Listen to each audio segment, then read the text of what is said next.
Seguimos acá en Ágora, escuchábamos ahí de Carlos Vives el tema Carito. Y el tema que acabamos de escuchar nos se ajusta bastante bien a la conversación que tengo con Hendrik Moreno de la Universidad del Zulia, porque en esa canción Carlos Vives expresa su malestar, pero también su encanto por no poderse comunicar del todo con Carito, que era una Miss de Boston que le hablaba en inglés y él no lo entendía muy bien. Y digo esto porque estamos conversando sobre la posibilidad de construir un lenguaje universal. En el segmento anterior, Hendrik, tú nos decías que el lenguaje natural tiene muchas imperfecciones y que ha habido un sueño de varios filósofos de construir un lenguaje que corrija todas esas imperfecciones y, sospecho yo, represente al mundo tal cual como es. Es decir, que le tome una fotografía del mundo. Sí. Y que al hablar, pues, el significado sea tan claro y tan preciso que ya todo el mundo sabe qué es lo que se quiere decir. ¿Y a qué se refiere exactamente? ¿Y a qué se refiere? ¿Cómo se haría eso? Bueno, hay varios filósofos que han, hasta donde sé, que han propuesto algunas estrategias, han postulado algunos principios para la elaboración de este tipo de lenguaje, ¿no?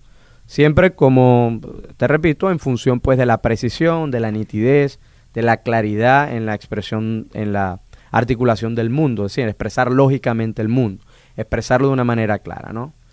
En líneas generales, ellos redundan. Voy a hablar en términos generales de cuáles son estas estrategias, sí, claro, ¿no? Pero primero quisiera leerle al Radio Escucha brevemente cuál es como la proclama o la intención general de que promueven pues estos filósofos en la construcción de un lenguaje artificial, ¿no? Voy a leer un pasaje, una carta a Pierre Mersenne del 20 de noviembre de 1629, de un filósofo muy famoso que se llama René Descartes, conocido también en otras áreas de la ciencia, ¿no? De la matemática, no solo en la filosofía, quien afirmó lo siguiente: se establezca un orden entre todos los pensamientos que puedan acudir a nuestras mentes, del mismo modo que hay un orden natural entre los números, y así como el aprendizaje de cómo se ha de dar un nombre a todos los números, aunque estos no encuentren fin, puede llevarse a cabo por completo en no más de un solo día, a pesar de ser cada nombre una palabra diferente. Del mismo modo podría hacerse en relación con todas las demás palabras que sean necesarias para hablar acerca de todas las cosas que acudan a nuestras mentes. La invención de este lenguaje es algo que depende de la filosofía verdadera, pues sin ella no es posible confeccionar una relación de todos los pensamientos humanos y ponerlos en orden, ni siquiera separar unos de otros de modo que se tornen claros y simples, lo cual es, en mi opinión, es decir, en opinión del filósofo, el gran secreto de la obtención de un conocimiento bien fundado.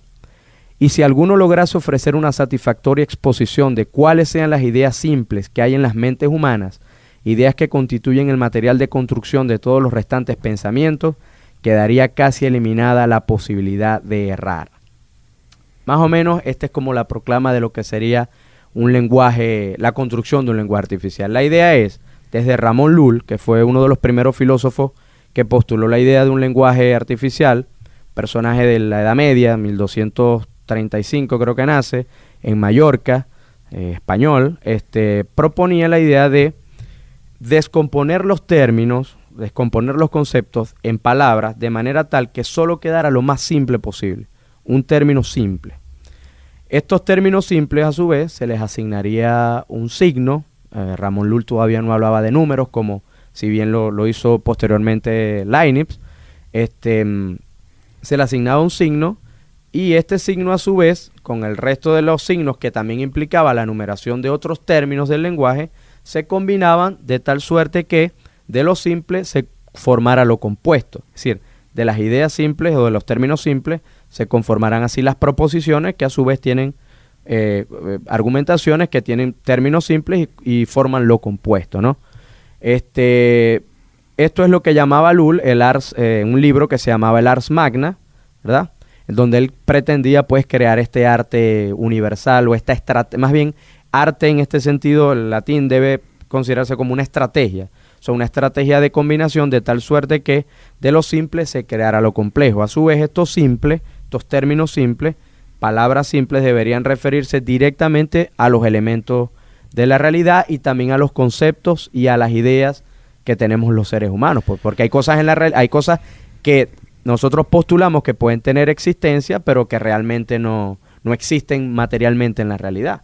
Por ejemplo, el caso de un término como el amor, la amistad o el parentesco, son cosas que existen como conceptos, pero que no los vemos cotidianamente en la realidad. A eso también, según Lull, se le podría asignar un símbolo para entonces poderlo combinar de tal manera que nosotros pudiéramos hacer proposiciones, elementos compuestos, y poder así entender pues lo que nos circunda, las cosas que suceden en el mundo, en la realidad. Para ilustrar a nuestra audiencia, por ejemplo, en un lenguaje como ese, la palabra ventana, ¿cómo la podríamos reformular con esta estrategia de descomponer sus elementos? Bueno, estos lógicos gramáticos también disponían pues de un estudio morfológico del término, de la palabra. Al descomponer pues la palabra ventana en sus sílabas, a esta descomposición se le agregaba uno de esos símbolos, se volvía a reconstruir de tal suerte que quedaba la palabra compuesta de nuevo, pues, pero ya traducida a la simbología que arbitrariamente este filósofo proponía, pues. Claro, yo veo que en el lenguaje ventana natural hay algo sin embargo, de eso. ventana es un término simple, ¿no? Ventana como tal. A eso voy, pero sí. Digo, si yo fuese a hacer ventana, un término complejo, ¿en cuáles serían las partes constitutivas del concepto de ventana para poder armar ese concepto? Por ejemplo, en la palabra teléfono, ahí yo fácilmente la puedo dividir en dos.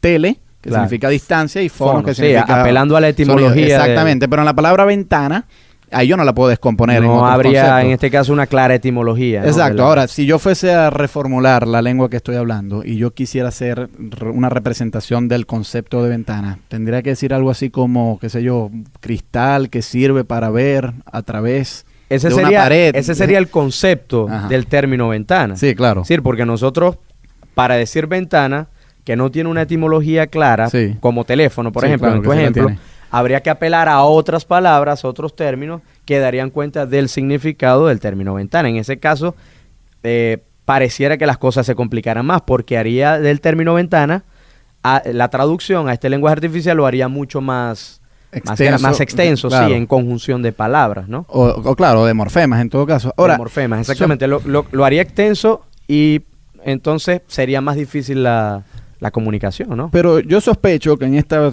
estrategia que propone Lull va a llegar una base de conceptos que ya no se pueden descomponer más. Sí, son los primitivos, los básicos. Sí. ¿Y cuáles serían esos? ¿Y Lull dijo cuáles serían? ¿O?